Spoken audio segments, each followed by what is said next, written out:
Varsity থেকে চলে গেল অনামিকা। এরপর অনেক দিন ভার্সিটিতে দেখা যায়নি অনামিকাকে। নেহাল একটিবার ভুল করেও মনে করেনি অনামিকাকে। সেদিন নেহালকে দেখলাম একটা সুন্দরী মেয়েকে নিয়ে ঘুরতে। নেহাল হয়তো খুব ভালোই আছে, তবে অনামিকাকে দেখা যায় না কোথাও। সেদিন বারান্দায় বসে ফেসবুকিং করছি। কিছুক্ষণ পর অনামিকাদের বারান্দায় আসলো। আমি তাকাতেই অনামিকা চোখ সরিয়ে নিল। হয়তো লজ্জা পেল, তবে আজ বারান্দা থেকে চলে গেল না অনামিকা। বারান্দায় বসে আছে অনামিকা। আমি মাঝে মাঝে আর চোখে তাকাচ্ছি অনামিকার দিকে। অনেক মায়া লাগছে অনামিকার জন্য। কখনো কারো প্রেমে পড়িনি আমি, তাই আমার অভিজ্ঞতাও নেই। ভালোবাসা হয়তো এমনই, একজন ভালোবেসে কষ্ট পায়, অন্যজন দিব্যি সুখে থাকে। আচ্ছা, চেহারা কি খুব বেশি জরুরি? সুন্দর মনের কি কোনো মূল্য নেই? আচ্ছা, আমি অনামিকাকে নিয়ে ভাবছি কেন? মেয়েটির অনেক বেশি কষ্ট, কেউ বুঝতে চেষ্টা করে না অনামিকাকে। সেদিন সব লজ্জা ছেড়ে ভার্সিটিতে গিয়েছে অনামিকা। আজ অনেক বদলে গিয়েছে অনামিকা। আজ হয়তো অনামিকা বুঝে গিয়েছে রূপ ছাড়া মানুষের কোনো মূল্য নেই। আজ অনামিকা কারো সাথে মেশে না, তবে ক্লাসের সেরা ছাত্রী হচ্ছে অনামিকা। দিন যাচ্ছে, অনামিকা যেন আরও বেশি মেধাবী হচ্ছে। অনামিকা দেখতে কালো, তবে চেহারাটা মায়ায় ঘেরা। তাকালে এক প্রকার তৃপ্তি পাওয়া যায়, তবে অন্য কারো কথা আমার জানা নেই। আমি অনামিকার দিকে তাকালে তৃপ্তি পাই। কিছুদিন পরের কথা, আমি আর বন্ধু মামুন চায়ের দোকানে বসে চা খাচ্ছি। হঠাৎ মামুন বলে উঠল, আচ্ছা দোস্ত, তোর ক্রাশ কে? আমি বললাম অনামিকা। বন্ধু মামুন হেসে দিল। আমি অবাক হয়ে মামুনের দিকে তাকালাম। মামুনের হাসার কারণ জিজ্ঞেস করলাম। মামুন জবাবে বলল, কায়লা মেয়ে তোর ক্রাশ। মামুনের কথায় আমার ভীষণ রাগ হলো। মামুন হয়তো বুঝতে পারলো, তাই হয়তো আমাকে সান্ত্বনা দিয়ে বলল, দোস্ত মজা করলাম। মেয়েটি কালো হলেও অনেক গুণ আছে, তবে ভার্সিটির সবাই টোল করে, এটা সহ্য করার মতো নয়। মামুন: আচ্ছা দোস্ত, চেহারা সুন্দর হওয়াটা কি খুব বেশি জরুরি? সুন্দর মনের কি কোনো মূল্য নেই? আমি: সবার মন তো তোর মনের মতো নয়। বর্তমানে ছেলেরা প্রেম করে রূপ দেখে, আর মেয়েরা প্রেম করে টাকা দেখে। তোর কথা একেবারে ফেলে দেওয়ার মতো নয়। শতকরা 90% রিলেশন রূপ এবং টাকা দেখে হয়। তবে এটাও সত্যি, সবাই একরকম নয়। অনামিকা কিন্তু অনেক কিছু সহ্য করে। আজ রূপ নেই বলে অনামিকা অবহেলিত। দোস্ত।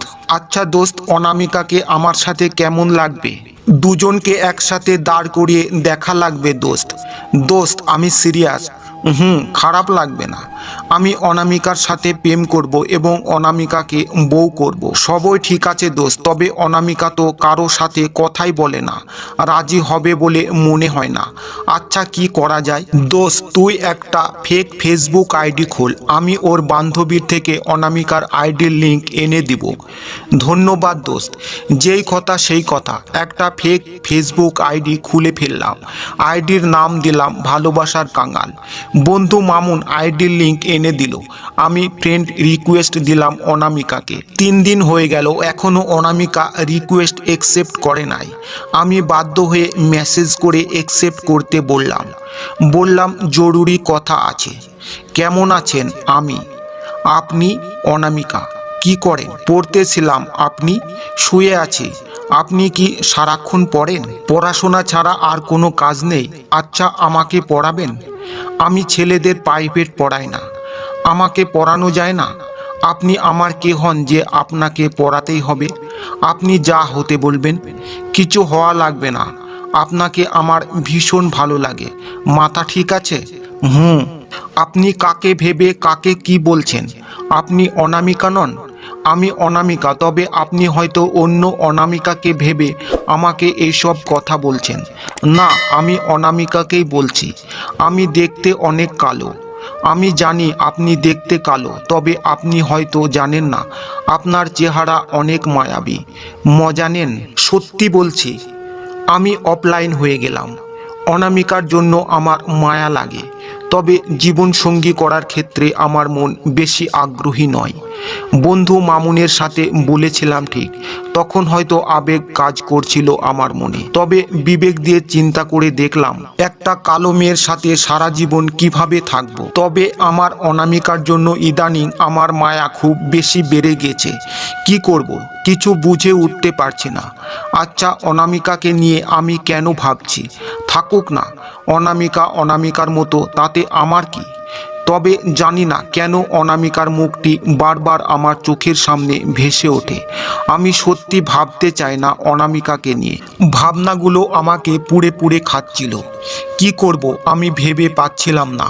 আম্মুর কাছে চলে গেলাম। আচ্ছা আম্মু, একটা কালো মেয়েকে আমার সাথে কেমন লাগবে? এটা আবার কেমন প্রশ্ন আম্মু? আমার জানা জরুরি, তুমি উত্তর দাও।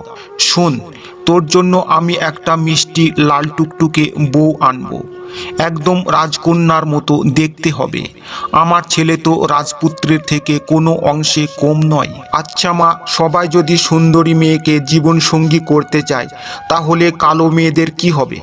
কালো মেয়েদের কি হবে তা জেনে তোর কাজ কি? মাথায় কিসের ভূত চাপছে তোর? এই নে পানি খা।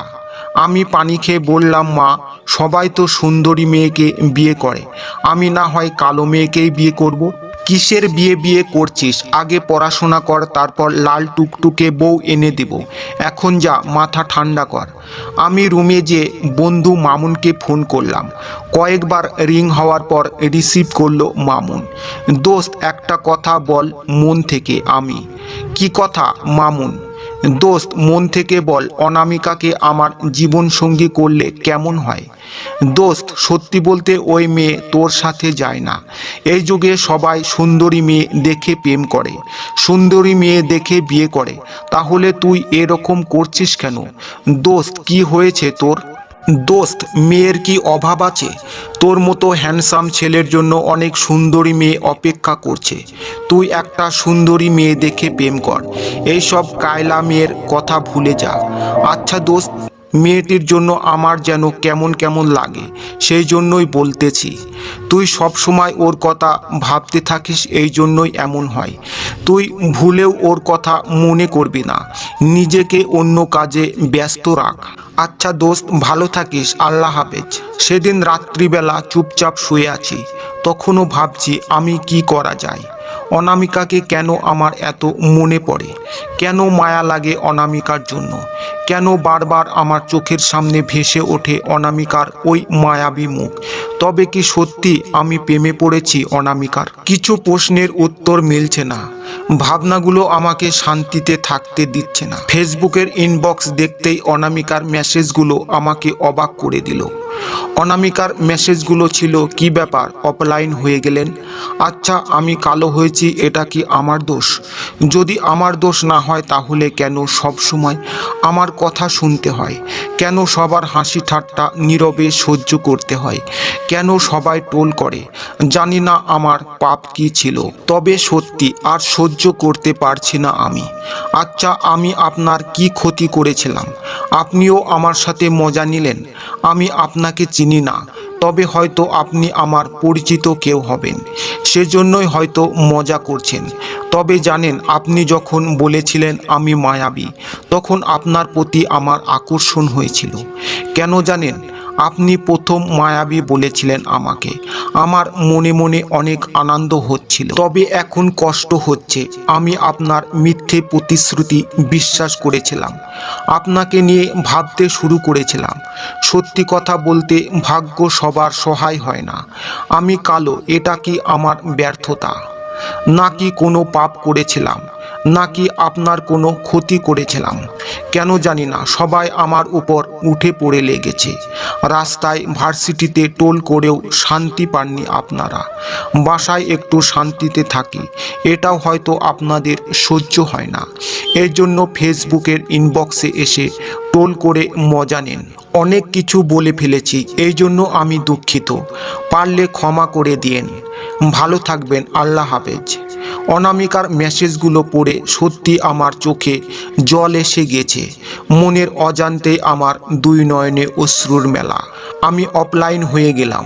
ভাবছি কি করব আমি, কেন আমি অনামিকাকে কষ্ট দিলাম, কেন আমার মায়া হয় অনামিকার জন্য, কেন আমার ভাবনার অনামিকার স্থান সব সময়, কেন আমার চোখের সামনে ভেসে ওঠে অনামিকার ওই মায়াবী মুখ। প্রশ্নগুলোর উত্তর মিলছে না। তবুও ভাবছি আমি।